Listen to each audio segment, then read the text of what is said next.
Hey guys, welcome to my channel. So today I'm going to show you how I'll be pressure washing these dirty mats, door mats, and my car foot mat. So this is what I'm going to use. Bosch pressure washer. I just washed my car with this, and now I'll be washing it.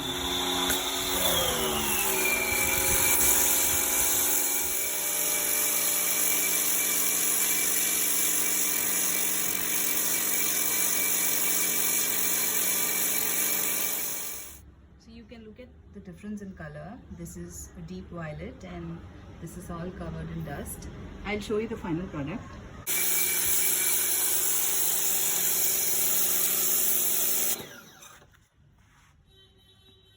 The intensity of the water will be very high when you do a pressure wash, but the amount of water may not be adequate to clean the entire mat. So once you do a pressure wash, use normal water to clean it up.